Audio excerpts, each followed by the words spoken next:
សួស្តីលោកជំទាវអាហារពេលព្រឹកបានរៀបចំរួចទេបានរៀបចំរួចហើយមិនអាចនិយាយបានទេចាប់តាំងពីអ្នកបានធ្វើជាសេក្រីរបស់ខ្ញុំអាហារពេលព្រឹករបស់ខ្ញុំកាន់តែមានរបៀបរៀបរយនេះគឺជាការងាររបស់ខ្ញុំពេលខ្ញុំចូលមកកន្លែងនេះខ្ញុំបានស្ដាប់មនុស្សម្នាក់និយាយចង់សួរពីរឿងឯកជនរបស់ខ្ញុំ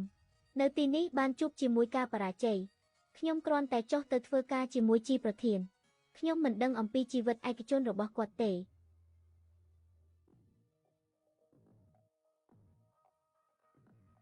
ជីប្រធានអ្នកចាប់ផ្ដើមធ្វើការនៅពេលមានអ្វីសូមអញ្ជើញខ្ញុំអ៊ំ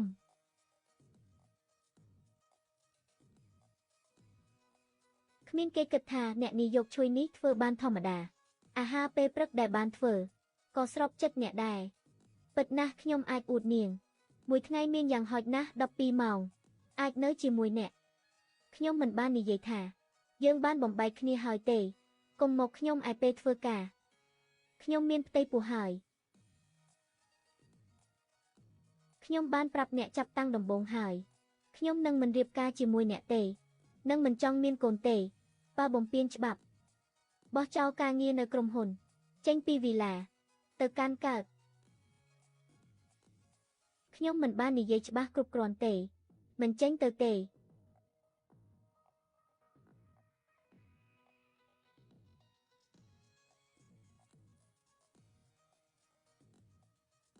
មើលរូបនេះវាពិបាកពេកក្នុងការបង្ហាញរូបភាពស្រស់ស្អាតមែនទេដឹងហើយថាអ្នកអាយនៅតែប្រើរូបភាពស្រស់ស្អាតដើម្បីស្វែងយល់ពីពិភពលោកមិនចេះហេតុអ្វីបានជាការផ្ដល់យោបល់មុននេះបញ្ចូលអត្រាបំលែងនិងចំនួនចុចលើឈៀហងឈឹបញ្ចូលគ្នាឡើយអ្នកពិតជាមានអារម្មណ៍ថាអ្នកគិតថាខ្លួនឯងជាដៃស្ដាំរបស់លោកជីបើខ្ញុំអាចអង្គុយនៅទីតាំងអ្នកបានខ្ញុំប្រកាសថាអាចធ្វើបានល្អជាងអ្នក100ដងលោកស្រីអីប្រសិនបើមិនចង់ផ្ដោតលើទីតាំងការងាររបស់ខ្ញុំគួរតែគិតច្បាស់ធ្វើម៉េចដើម្បីឲ្យគ្មានកំហុសតិចតួច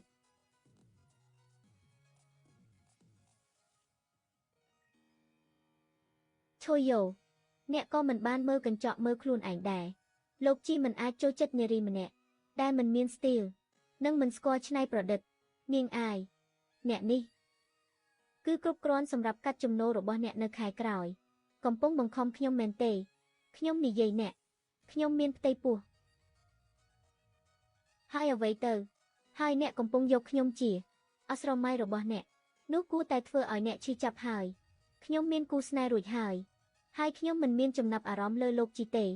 កាន់តែគ្មានចង់ចូលរួមក្នុងការប្រកួតប្រជែងរបស់គាត់ទេ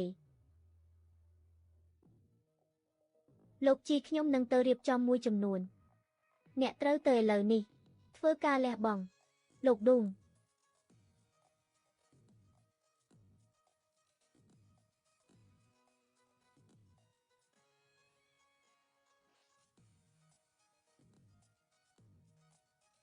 ខ្ញុំបានឲ្យប្អូនស្រីលី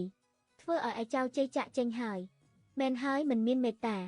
លបឿនកាត់សាច់ដុតនេះហ្វេហ្វីមើលទៅក៏ត្រូវដាក់លិខិតចាក់ចេញផងដែរមិនទាន់ពេញចិត្តទេហើយមែនទេខ្ញុំបានស្ដាប់ថានាងមានផ្ទៃពោះហើយបានពិនិត្យហើយថាជាខ្លែងខ្លាយ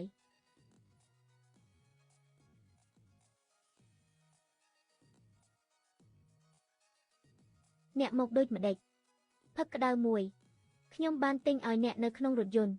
មានច្រើនដែលអ្នកចូលចិត្តលោកជំទាវលេងបានល្អមែនទេបងប៉ារបស់ខ្ញុំបានអញ្ជើញឲ្យខ្ញុំមកយកអ្នកត្រឡប់ទៅផ្ទះនោះអាចនឹងនិយាយពីការរៀបការរបស់អ្នកបានអ្នកកុំឲ្យខឹងឬអ្វីទេបងអ្នកមិនបានចាប់អារម្មណ៍ទៅលើអ្នកជួយការដែលធម្មតាដូចគេមែនទេកុំឲ្យមានទេមុននឹងនិយាយពីស្ថានភាពនិងរូបរាងមិនសមស្របឪពុកម្ដាយយើងក៏មិនអាចយល់ព្រមបានទេគេមិនសូវចាប់អារម្មណ៍ខ្ញុំទេ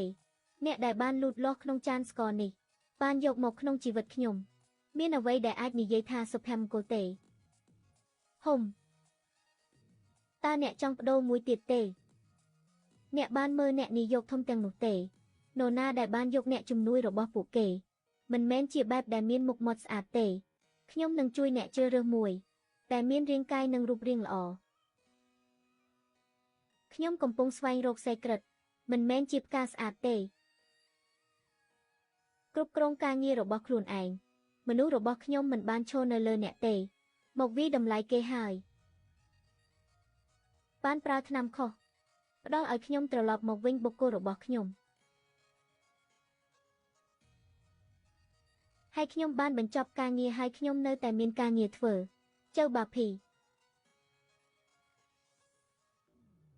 បងប្អូនរស័យខ្ញុំបាន Heard សងខ្ញុំកំពុងយកមិត្តស្រីរបស់ខ្ញុំទៅផ្ទះយើងកំពុងពិភាក្សាអំពីអាពាហ៍ពិពាហ៍ផងដែរបើខ្ញុំជួបគាត់វិញខ្ញុំនឹងសូមអបអរសាទរអូយអ្នកគិតបានដូចនេះក៏ល្អហើយពិតប្រាកដថាអ្នកទាំងពីរមិនសមស្របគ្នាទេមិនបាននៅជាមួយគ្នាក៏មិនមានគំនិតអូយបរិច្ឆេទមិនអាចបិទមាត់អ្នកបានទេ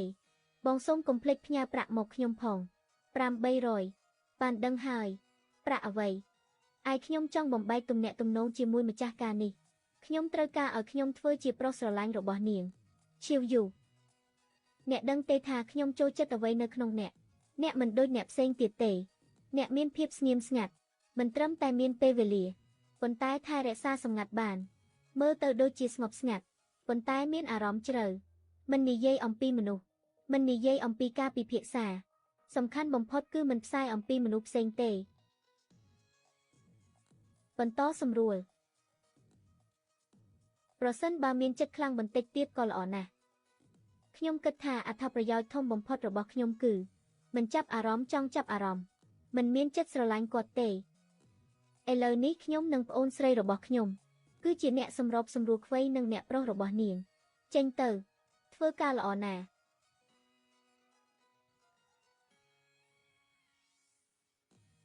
សូមចូលកន្លែងដីជាប់ទឹកមុខបានអនុម័តរួចទេនៅតែអត់ទេខ្ញុំនឹងទៅមើលវិញនៅពេលបុណ្យម៉ាក់អ្នកមិនតែងតែត្រឡប់មកវិញទេក្នុងមួយឆ្នាំមកញ៉ាំជាមួយគ្នាដែរកុំអើពើនាងនិយាយថាសម្រាប់កូនបងជីកាលឲ្យញ៉ាំបាយអាជីវកម្មរបស់បងជីបានសង់ឡើងដោយឈាមនិងកម្លាំងរបស់បង3 generation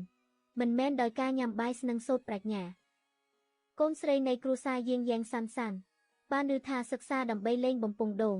បានទៅបរទេសរៀនភូមិវិទ្យាឥឡូវនេះក៏ត្រឡប់មកប្រទេសក៏បានគ្រួសារយើងទាំងពីរមានភាពសមស្របគ្នានៅពេលបុណ្យចូលឆ្នាំអ្នកទៅជួបមើលត្រូវមានការយកចិត្តទុកដាក់បន្តិចហុំមិនមែននិយាយពីគ្រួសារដីគឺជាការប្រមូលផ្ដុំដោយការខិតខំរបស់3ជំនាន់យ៉ាងដូចម្ដេចត្រូវការកូនប្រុសដើម្បីធ្វើការចងក្រងដើម្បីពង្រឹងសៀងដងអ្វីទាំងអស់គឺមើលថាតើអ្នកចូលចិត្តរត់មិនចាំបាច់បង្ខំសៀងដងជាកូនប្រុសធំរបស់គ្រួសារស៊ីមានភារកិច្ចចំពោះអនាគតរបស់ក្រុមហ៊ុនស៊ីការរៀបការមើលទៅលើអត្ថប្រយោជន៍ការស្រឡាញ់អាចរក្សាទុកតម្លៃភាគហ៊ុនបានឬអាចបំពេញរបាយការណ៍ហិរញ្ញវត្ថុបានហើយឪពុកខ្ញុំយល់ហើយម៉ាក់មិនចាំបាច់បង្ខំមិនមែនស្រឡាញ់ឬមិនស្រឡាញ់ទេវាមិនសំខាន់ទេ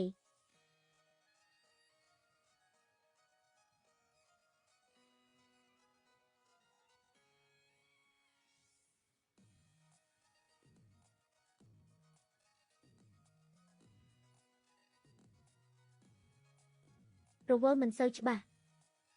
អ្នកប្រុសរបស់នាងអះអាងថាគាត់ដូចជាអ្នកនៅលីវែងអ្នកសមាជិកខុយមិនដូចដែលរំពឹងទុកទេរង្វាន់ចុងឆ្នាំរបស់អ្នកទាំងអស់ឆាប់មើលរបៀបណា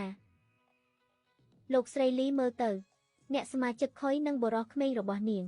មានភាពផ្អែមល្ហែមណាស់ពេលជុងបាននឿថាអ្នកធ្លាប់រៀនជាមួយអ្នកសម្របសម្រួលឈូនៅសាកលវិទ្យាល័យតើអ្នកស្គាល់គូស្នេហ៍របស់នាងទេខ្ញុំមិនស្គាល់ទេប៉ុន្តែពេលរៀននៅសាលា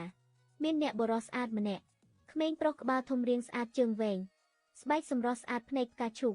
គាត់ស្អាតជាងលោកជីមទៀតពិតណាស់ហេតុអ្វីបានជាគាត់បំបែកគ្នាមានអ្នកផ្សេងមកហើយសោកស្ដាយណាស់គូយូបានកាត់ទម្ងន់ចុះពី20គីឡូក្រាមគូប្រកួតមិនចង់បាននាងទេលោកសម្ដេចឈៀង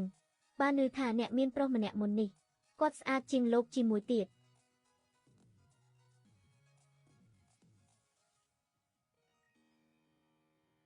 អតីតកាលគឺជាអំណោយតែបងប្រុសគឺឆ្ងាញ់បំផុត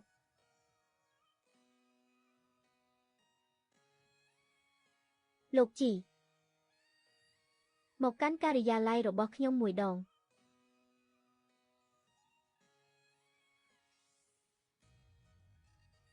មិត្តប្រុសរបស់អ្នកសម្របសម្រួលឈុតពេលណាដែលបានក្លាយជាសារព័ត៌មានដ៏ធំរបស់ក្រុមហ៊ុនមិនមែនដោយសារតែបានជួយអ្នកការពារប្រពន្ធបេប៉េនេះទេខ្ញុំត្រូវបានប្រកាសជាអ្នកប្រកាសព័ត៌មានលោកជំនាន់មានកម្លាំងខ្លាំងពេកពន្លឺបានបញ្ចាំងទៅលើយើងដែលនៅជាមុំជ្រុងក៏ធ្វើឲ្យជ្រុងជ្រោយទាំងអស់មានពន្លឺផងដែរចាំបាច់រក្សាមុខរូបកុំឲ្យអ្នកអតីតនិយាយថាជីវិតឯកជនរបស់អ្នកច្របូកច្របល់មានផលប៉ះពាល់អវិជ្ជមានហើយក៏អាចធ្វើឲ្យស្រស់ស្អាតសម្រាប់សេចក្តីស្រឡាញ់ដោយសម្រួលម្បីផោនមិនសមរម្យសម្រាប់ការងារផងដែររដូវក្តៅក៏បានមកដល់ហើយក្រោយមកក៏ត្រូវហៀងញឹមតិចលោកជីខ្ញុំបានប្រាក់ខែពីក្រុមហ៊ុនមិនមែនជាការទទួលអាហារពីគេនោះទេហេតុអ្វីខ្ញុំត្រូវតែបរិច្ឆេទអាហារនៅតិច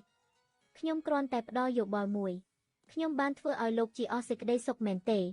និងបន្ថែមថាខ្ញុំស្រឡាញ់អាចធ្វើឲ្យខ្ញុំស្ដាងនោះគឺដោយសារតែការស្រឡាញ់មិនចំណាយថាមពលការងារនៅនឹងគួរតែធ្វើឲ្យខ្លួនឯងពេញដូច្នេះនឹងមិនត្រូវឲ្យអ្នកផ្សេងមើលឈឺ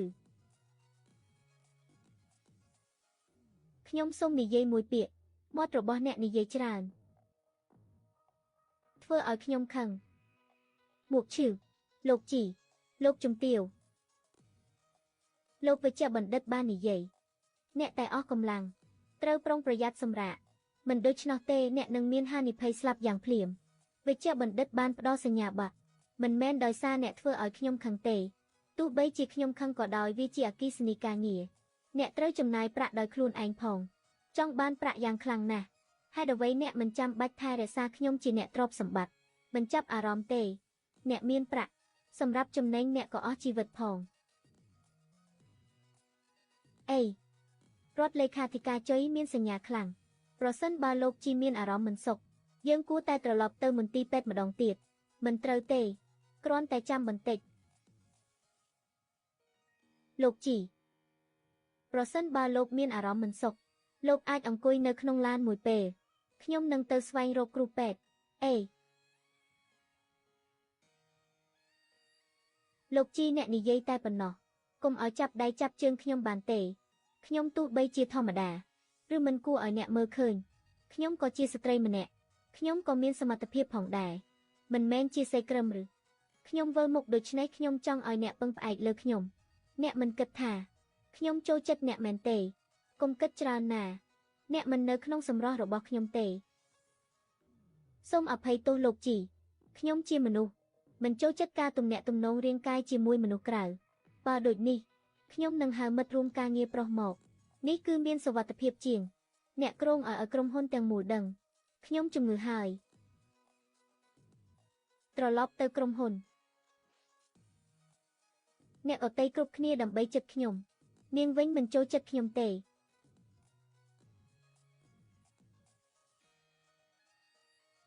ខ្ញុំចង់ចាក់ចេញពីការងារណាមួយក៏មានបញ្ហា